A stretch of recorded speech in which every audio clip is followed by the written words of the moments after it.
मुख्यमंत्र्यांची भेट घेऊन गोयच्या विधानसभेत राजकीय आरक्षण दिवपाची मागणी उठाचे अध्यक्ष प्रकाश वेळीप हाणें केली. उपरांत ह्या प्रश्नाचो बेगोबेग सुटावो करतलो अशें आश्वासन मुख्यमंत्री प्रमोद सावंतान दिलें. गोंयांत 12% लोक अनुसूचित जमातीचे आसा आनी फाटल्या 20 वर्सां सावन आमी विधानसभेंत आरक्षण मेळूंक जाय हाका लागून प्रयत्न करता अशें ताचें म्हणणें.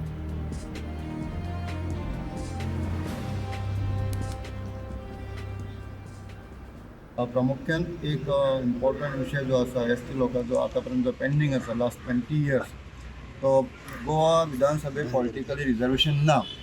हेजे आमी आमचे लिडरशीप जे आमचे स्पोर्ट्स मिनिस्टर गोविंद गावडे त्यांच्या लिडरशिपी सकल उठा हे संघटना सीएमा मेळ्ळे. त्यांनी सगळे आमचे म्हणणे आयकून घेतले आणि एक अत्यंत म्हत्वाचो विषय आसा तातूंत आपण लक्ष घालतलो म्हणजे आमकां आश्वासन दिल्लें आसा.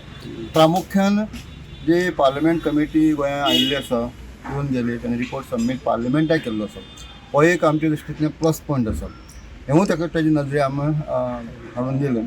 त्या शिवाय in delimitation commission there is one section always sitting and he to act as per the directives of the home ministry and central government directive. तेवूय तांचे नजरे हाडून दिले. तुम्ही जर आतां सेंट्रल गोवोरमेंटाची आमची होम मिनिस्टराची अपॉयंटमेंट जाता तितले बेगीन आमकां ह्या सिस्टमार दिवची. हेवूय आमी सांगलें की ओन्ली स्टेट इन गोवा ज्या जाग्यार पॉलिटिकल रिजर्वेशन ना आनी आमकां 2007, 2012, 2017 आनी 2022 अशी 4 इलेक्शन असेंब्ली डिक्लेअर केली. आम्ही 12% पॉप्युलेशन आसा.